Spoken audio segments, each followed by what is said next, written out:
Hello and welcome to Pompey Talk in partnership with Jan Lee. My name is Mark McMahon and join me in the studio today to discuss Pompey's game against Doncaster Rovers is new sports writer Jeff Marshman. Jeff, welcome. Thanks, Mark. When you look at the table, you see Pompey 4th, Doncaster 3rd, I believe. It's like, you sort of say it's Pompey's biggest game of the season so far and toughest one.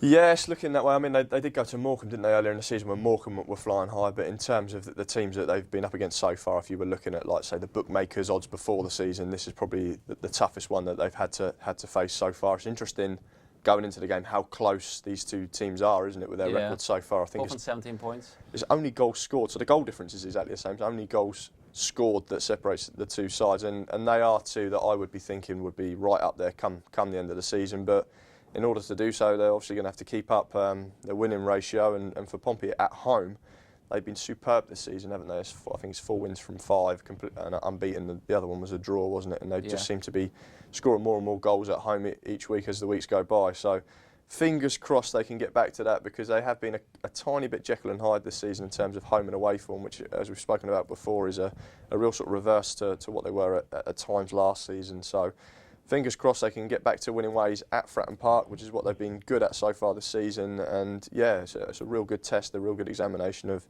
their mettle. You look at both teams, and they are two teams hell-bent on making their way out of this division as well, so which should make for a great spectacle as well. Yeah, I just had a look at Doncaster's team. They've got some real quality on there. James Coppinger to be playing in League Two is an absolute class act for me at this level, and I know there are a few others that they can sort of point to as players that are probably playing well beneath themselves to be in the 4th tier of English football as it is. So yeah, there'll be no shortage of quality on show, I'm sure. I just hope that the game is played in quite an open manner, as games have been at Fratton Park recently, and sort of the fans can get a really good sort of value for money performance out of both sides. The flip side to that is that Doncaster have obviously got the ability on the ball to deprive Pompey of the possession that they always like to boss and dictate at home, so it might turn into one of those where both teams are quite content to pass it, and it's not as high scoring as it has been in recent times. So fingers crossed we'll get an entertaining affair. I think all of sort of the components for what could be a really good game are in place, so I just hope that that's how it pans out. Is it the ideal type of fixture at home against a title rival, so to speak, on the back of that disappointment game against Blackpool? Well, yes and no. I mean, yes, because it's going to be a really good test of Pompey's credentials, and it'd be a fantastic game for them to win, wouldn't it? It'd be a real shot in the arm to beat someone like Doncaster. I guess the flip side to that is you'd probably rather be playing at home to the worst team in the league, wouldn't you, if you're looking for a bounce back victory. But yeah, I think obviously you're going to have to play each team home and away, and it's just how the fixtures are dictated, that they've got Doncaster at home early in the season. But for me, I think if Pompey can beat Doncaster, I think that'll give them the world of good in terms of their confidence, and then that'll obviously set them up going away from home and looking to address that going forwards. You mentioned confidence, and confidence obviously is there for Pompey this season at Fratton Park, as you mentioned earlier. 4 wins and 1 draw. It's sort of like Fortress Fratton, sorry, I should say, is coming back.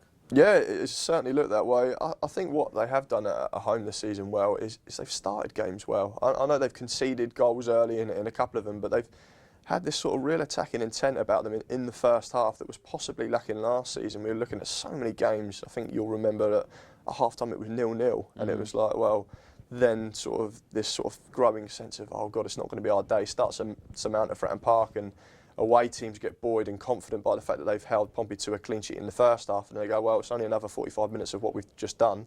Let's all get behind the ball and hopefully we'll shut them out again. And there were so many times that Pompey were getting 0-0 draws at home last season. This season, that hasn't been happening because Pompey have just gone, right, we're going to go for it in the first half. Sure, we might concede 1, we might score 4, whatever, but we're going to get ourselves in a position here where we give ourselves the best chance of getting a victory, and it's all key from a good attacking start. So I think that's been really crucial to it, has been this attacking intent from the first whistle. So fingers crossed that will continue. I don't see any reason why the game plan should change just because Doncaster are a so-called good team. I think Pompey need to get after them from the first whistle, and that will obviously then build the home crowd, and that's what Paul Cook sort of mentioned. They're sort of feeding off that, aren't they? The vibe of the home crowd. If you get a good couple of early goals or whatever, the crowd are going to be rocking, and that's going to increase your confidence. Yeah. Well, Paul Cook in the back of today's paper said he's toying with the idea of tinkering with his side. What areas do you reckon he's going to be looking at there?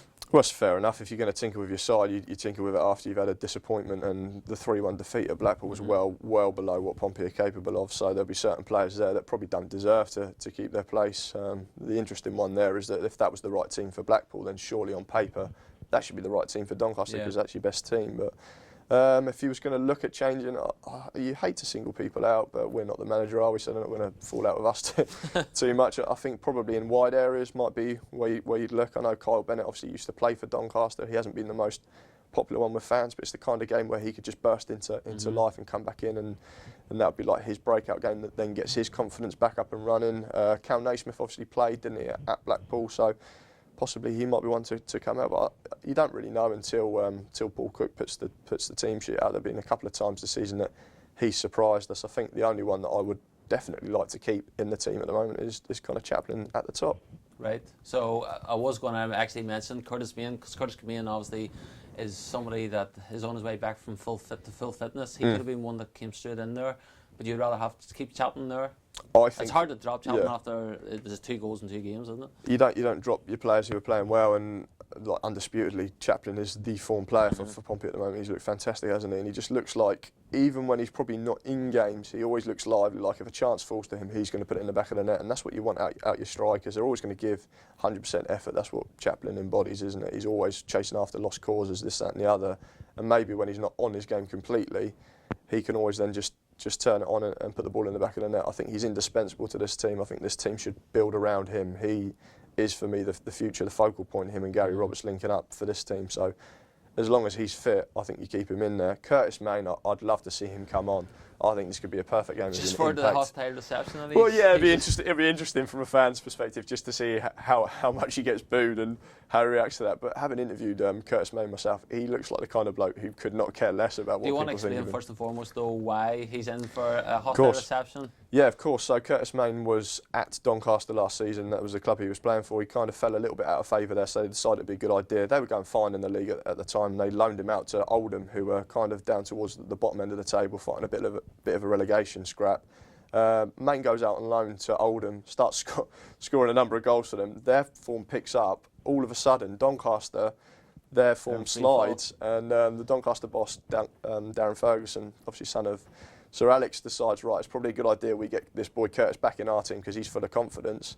They put the call in, but what hasn't happened is there's no recall option in the deal. Something's gone awry there, and it basically, I think it came down to whether Curtis Main wanted to come back and pay for a team that had kind of cast him aside, or was just happy in a team where he was thriving, scoring goals, and obviously much loved at the time. And he went, well, sure, no, I'm happy here, thanks very much. At Oldham in the end, And in the end, you know what happened, everyone knows what happened. Oldham stayed up, Doncaster went down, and it's fair to say that his position was kind of untenable at the end of the season. So Pompey were the beneficiaries of that and brought him into Fratton Park. So Doncaster fans, he's probably public enemy number 1, isn't he, for them? So yeah, they'll be greeting him with many a boo, but it could be the kind of thing that, knowing Curtis Main, as we know Curtis Main, what we do know of him, he's not going to be bothered at all. That guy is not someone who loses any sleep at night about what people think about him. So he could be perfect to come on if Chaplin's run himself into the ground, or if Gary Roberts is tired, get Main on. A late winner for Main would be absolutely superb, wouldn't it? Okay, and look at their striking options. They've obviously got John Marquis playing for them now. He seems to be banging in the goals. So we didn't necessarily see during his loan spell down at Fratton Park. Yeah, John Marquis, Andy Williams, they've got some really good players. Marquis is a really funny one because he always looked like he had the ability to do something when he was at Pompey. And I remember, I think he was away at Oxford in the Johnson's Paint Trophy. He was brilliant in that game and scored for Pompey. But then he was kind of like the guy who was a bit Jekyll and Hyde as well, because there was also a game, I think, away at Torquay where he was booked for taking his boot off and throwing his boot at the ballers. Yeah. So it's just like, what's going on with this lad? Like on days when he's on it, he looks a really good player. On other days, he just looks like you can see a reason why. Basically, he's been at so many loan clubs and he hasn't quite settled. 7 since. Is it? Yeah. Wow. Yeah, I quite liked Marquis, but I just think Pompey didn't see the best of him. That happens, doesn't it? Certain players fire for certain teams, but I think the fact that Marquis has been on loan at so many different clubs probably shows you that Pompey haven't really missed out on him, although he clearly has got the ability to score. And fingers crossed he doesn't do a John Akinde and come back and score at his former club tomorrow. Okay, well, last question then, Jeff. Prediction? I'm a little bit sceptical about this because I do really rate Doncaster, and I'm going to be pessimistic here and go for a draw. I don't think, I know people are talking up, there's a lot of hype about Pompey have scored 1, 2, 3, 4 and 5 goals in consecutive games and whether they can score 6. They're not going to score 6 against Doncaster. I think I'm probably looking at a 1-1 draw for this game, and I'd hate to be right. I'd love it if Pompey got back to winning ways, but I think Doncaster, you're going to see tomorrow, are a really, really good team. Would that necessarily be a bad result for Pompey? Not really, no. I think you want to beat your rival teams, but it's more important that you don't lose to them and you don't lose ground on. Those two are so close to each other at the moment that a draw wouldn't do anything, and in the grand context of the season, you're not going to win all of your games, are you? So I don't think a draw is too bad of a result. I think it will be 1-1. I don't know what you're thinking. Well, I have to admit, I'd probably go along with you. A draw is probably in the offing, but I hope I'm wrong. But yeah, thanks very much. Don't ask me again what my predictions are. I'm the one with the questions. Anyways, yeah, thanks very much Cheers, for your Matt. help. You'll be watching Pompey Talk in partnership with Jan Leap. We'll see you all again soon. Goodbye.